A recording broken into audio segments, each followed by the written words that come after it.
दोस्तों, इस वीडियो में आप तमाम लोग जानेंगे अजमेर शरीफ का पूरा इतिहास और साथ में हम आपको ये भी बताएंगे कि अजमेर शरीफ जो कि एक हिंदू राजा पृथ्वीराज चौहान का गढ़ था, वो कैसे एक फकीर की पूरी जिंदगी की आरामगाह बन गया। तो दिल थामकर और कान खोलकर हमारे साथ आप इस वीडियो को देखिए। आइए अल्लाह के पाक नाम से इस वीडियो को शुरू करते हैं। दोस्तों, अजमेर में उस वक्त एक मंदिर हुआ करता था जो अजमेर का सबसे बड़ा मंदिर था और वो मंदिर सिर्फ राजा और रानियों की पूजा के लिए खास हुआ करता था। दोस्तों, मंदिर के साथ ही एक तालाब भी हुआ करता था जिसका नाम अनासागर था।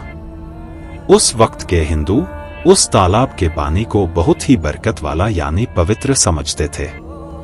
उनका मानना था कि जो इस तालाब में नहा ले तो उस मनुष्य के सारे पाप धुल जाते हैं। दोस्तों, अजमेर में जो मंदिर था उस मंदिर में रात को इतने ज्यादा दिए जलाए जाते थे कि सिर्फ एक ही रात में 3.5 मन तेल उन दियों में इस्तेमाल होता था।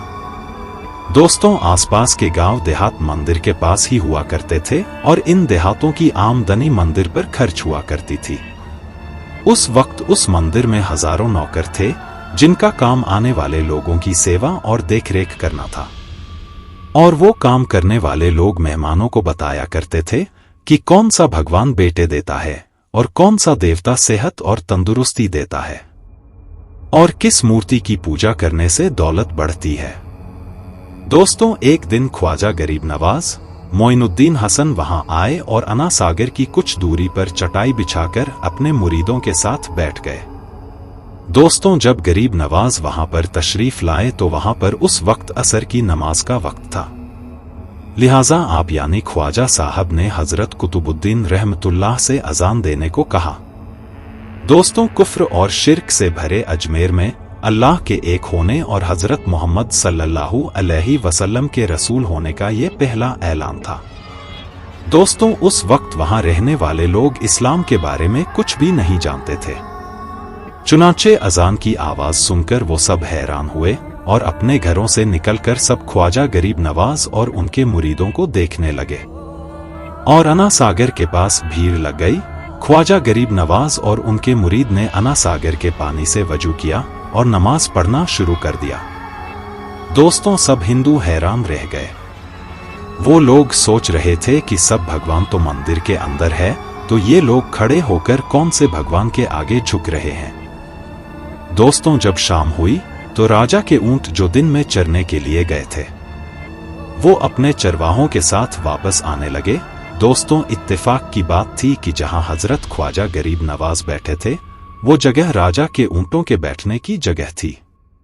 दोस्तों, चरवाहों ने ख्वाजा साहब से कहा कि ओ बाबा, यहां से उठिए क्योंकि ये जगह राजा के ऊंटों के बैठने की जगह है। ख्वाजा मोइनुद्दीन साहब ने फरमाया, इतना बड़ा मैदान खाली पड़ा है, ऊंट तो कहीं भी बैठ जाएंगे, क्यों बेवजह हमें तंग करते हो। दोस्तों, गरीब नवाज की बात वो लोग नहीं मान रहे थे और उन लोगों ने ख्वाजा साहब और उनके मुरीदों के मुसल्ले को उठाकर इधर से उधर करने लगे और ख्वाजा साहब से बदतमीजी करने लगे और फिर आखिर में उन लोगों ने बहुत बदतमीजी से कहा कि ये राजा के ऊंटों के बैठने की जगह है और इधर राजा के ऊंट ही बैठेंगे, तुम लोग कहीं और अपना मुसल्ला बिछा लो। दोस्तों, आखिरकार आप यानी ख्वाजा साहिब ने उठते हुए हजरत कुतुबुद्दीन से फरमाया, उठो कुतुबुद्दीन, ये कह रहे हैं कि ये ऊंटों के बैठने की जगह है, तो चलो मैं कहता हूं अब यहां सिर्फ ऊंट ही बैठेंगे। दोस्तों, ये कहकर आप यानी ख्वाजा साहब अपने साथियों समेत वहां से उठ गए और फिर अगली सुबह जब ऊंटों को चराने के लिए ले जाने का वक्त आया और चरवाहों ने ऊंटों को उठाना चाहा तो उन्हें पता चला कि ऊंट उठ ही नहीं पा रहे हैं। उन्होंने ऊंटों को मार मार कर जबरदस्ती उठाना चाहा, लेकिन वो बैठे ही रहे। दोस्तों, सारे चरवाह परेशान हो गए कि जो ऊंट उनके एक इशारे पर उठ खड़े होते थे, आज वो क्यों नहीं उठ रहे हैं। दोस्तों, आखिरकार उन्हें याद आया कि कल उस बाबा ने कहा था कि चलो अब यहां ऊंट ही बैठे रहेंगे। वहां पर लोग जमा होने शुरू हो गए। कोई कह रहा था कि फकीर कोई बड़ा जादूगर है, किसी का मानना था कि वो कोई भगवान का नया अवतार है। दोस्तों, अब बात राजा पृथ्वीराज चौहान तक जा पहुंची कि एक मुसाफिर फकीर ने राजा के ऊंटों पर जादू कर दिया है। राजा चौहान ने हजरत ख्वाजा मोइनुद्दीन चिश्ती को खबर भेजा कि तुम कैसे फकीर हो जो बेजुबान जानवर को बांध रखा है। ये बेचारे भूख और प्यास से मर जाएंगे, इसलिए मेहरबानी करके अपना जादू वापस ले लो। दोस्तों, ख्वाजा साहब ने फरमाया, हम मुसलमान हैं और मुसलमान बद्दुआ नहीं देते और ना जादू करते हैं। ऊंट जिसके हुक्म से बैठे थे उसी के हुक्म से खड़े हो जाएंगे। दोस्तों, अब जो जाकर चरवाहों ने ऊंटों को उठाया तो पहली बार में वो ऊंट खड़े हो गए। दोस्तों, ये सब देखकर गैर मुस्लिमों की दिलचस्पी इन मुसाफिरों में बढ़ने लगी। अब दोस्तों 5 वक्त की अजान होती और नमाज अदा की जाती। आखिरकार राजा तक ये बात पहुंच गई और राजा से शिकायत की गई कि राजा साहब, जो फकीर आए हुए हैं सब के सब मुसलमान हैं, 5 वक्त अजान देते हैं और हमारे पवित्र तालाब में हाथ मुंह धोकर पवित्र पानी को गंदा करते हैं। हमारे धर्म के खिलाफ बातें भी करते हैं और कहते हैं कि ये मूर्तियां पूजने के लायक नहीं हैं। ये तो सिर्फ एक पत्थर है, इसलिए इन्हें यहां से उठा लिया जाए।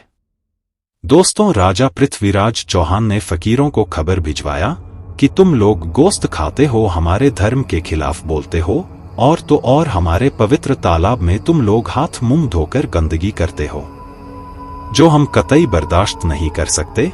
इसलिए तुम्हारे लिए अच्छा होगा कि तुम यहां से चले जाओ। दोस्तों, फिर ख्वाजा साहब ने फरमाया, आना सागर पर और भी तो दुनिया आती है, सिर्फ हमारे ही पानी लेने से आखिर क्या फर्क पड़ जाएगा। दोस्तों, ख्वाजा साहब की ये बात सुनकर राजा कहने लगा, वो सब हमारे धर्म और हमारे मजहब के लोग हैं और तुम दूसरे धर्म के हो। आइंदा तुम लोगों ने तालाब को नापाक किया तो हम तुम लोगों पर सख्त कार्रवाई करेंगे। दोस्तों, ख्वाजा साहब ने हजरत कुतुबुद्दीन रहमतुल्लाह से फरमाया, ए कुतुबुद्दीन, शायद ये लोग आइंदा हमारे पानी लेने पर कोई परेशानी खड़ी करेंगे, इसलिए जाओ तुम एक मश्क पानी ले आओ। दोस्तों, आना सागर पर सिपाही मौजूद थे तो उन्हें देखकर हजरत ख्वाजा कुतुबुद्दीन बख्तियार काकी ने फरमाया, हम अपना प्याला भर लेते हैं। सिपाहियों ने उनको प्याला भरने से मना कर दिया, लेकिन दोस्तों फिर बाद में जाकर वो लोग इस शर्त पर मान गए कि तुम्हारे जिस्म पानी से ना छुए तो हम ये प्याला तुमको भरने देंगे। मेरे दोस्तों, हजरत ख्वाजा कुतुबुद्दीन रहमतुल्लाह तालाब पर जा बैठे और अपने प्याले को पानी में डुबो दिया। जब वो प्याला भर गया तो हजरत ख्वाजा कुतुबुद्दीन ने वो प्याला ऊपर खींच लिया। लेकिन फिर क्या था, जब वो प्याला पानी से बाहर आया तो अना सागर का सारा पानी सूख गया और अना सागर की तह में सूखी रेत उड़ने लगी। मानो ऐसा मालूम हो रहा था कि अना सागर उस छोटे से प्याले में समा गया है। अना सागर को सूखना था कि पूरे अजमेर में कोहराम मच गया। मोहल्ले में चीखों पुकार और आहों की आवाजें शुरू हो गई। वो लोग रो रहे थे और कह रहे थे कि जो पाप हम अना सागर में नहाकर धोते थे और पापों से छुटकारा पा लिया करते थे, अब हम क्या करेंगे, अब हम पापों का बोझ कहां लिए फिरेंगे। सारे इलाके में ये खबर फैल गई कि मुसाफिर फकीर ने जादू के जोड़ पर अना सागर को सुखा दिया है। दोस्तों, राजा पृथ्वीराज चौहान अना सागर के सूख जाने की वजह से बहुत परेशान हुआ।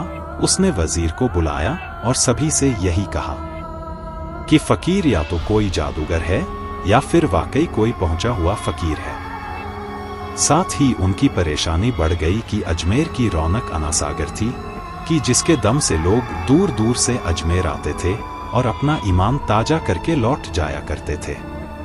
अना सागर के सूख जाने से हिंदू धर्म को सख्त धक्का लगेगा और ये बड़ी शर्मनाक बात थी।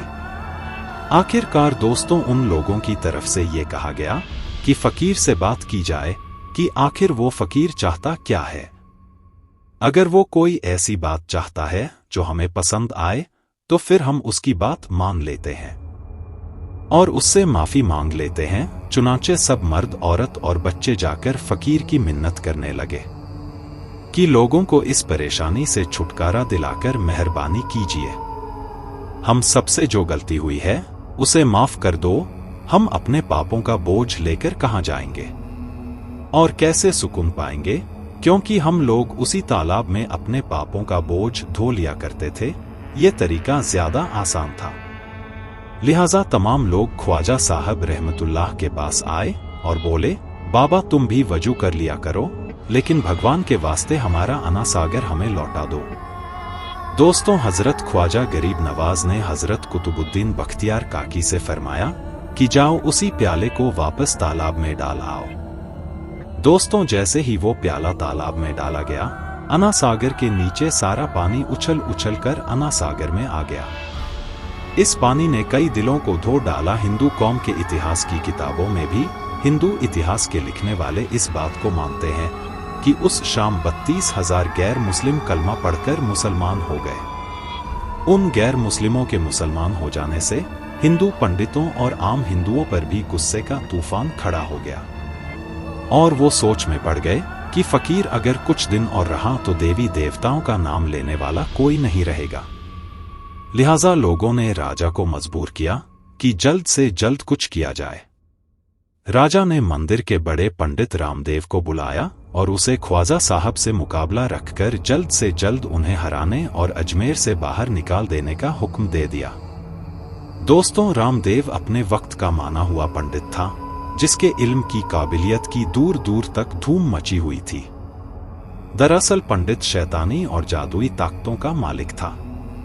उसने राजा पृथ्वीराज चौहान को ये यकीन दिलाया कि जल्द ही राजा कोई अच्छी खबर सुनेगा। रामदेव ख्वाजा साहब के पास आया और उल्टे सीधे सवालात करना शुरू कर दिया। हजरत ख्वाजा गरीब नवाज ने सभी से फरमाया, खामोशी जरूरी है। इसलिए दोस्तों, हजरत ख्वाजा मोइनुद्दीन हसन खामोश रहे। जब रामदेव ने हद से बढ़कर शोर मचाना शुरू कर दिया तो हजरत ख्वाजा गरीब नवाज ने उसकी तरफ आंख उठाई और मुस्कुरा कर फरमाया, रामदेव तू शोर मचा रहा है और मैं तेरे माथे पर ईमान का नूर चमकता हुआ देख रहा हूँ। बस इतना कहना था और ना जाने क्या करिश्मा हुआ कि देखते ही देखते रामदेव कदमों पर गिरा और रोते हुए बोला, ख्वाजा साहब जिस धर्म के आप हो उस धर्म में मुझे भी शामिल कर लो। सब लोग जो मुकाबला देखने आए थे वो सब हैरान हुए और रामदेव जो ख्वाजा साहब को हराने आया था अब वो खुद एक मुसलमान हो जाता है। दोस्तों, इतिहास की किताबें भरी पड़ी हैं कि हजरत ख्वाजा गरीब नवाज एक लौते बुजुर्ग हैं जिन्होंने तकरीबन 90 लाख गैर मुस्लिमों को मुसलमान किया। दोस्तों, सदियां बीत गई लेकिन आज भी ख्वाजा गरीब नवाज का डंका वैसे ही बज रहा है जिस तरह से उनके दौर में बजा करता था और इंशाअल्लाह कयामत तक इसी तरह से हुजूर सैयदना ख्वाजा मोइनुद्दीन हसन चिश्ती संजरी सुम्मा अजमेरी का डंका बजता रहेगा। दोस्तों, ख्वाजा गरीब नवाज की मोहब्बत में एक मर्तबा कमेंट बॉक्स में या गरीब नवाज जरूर लिख दे।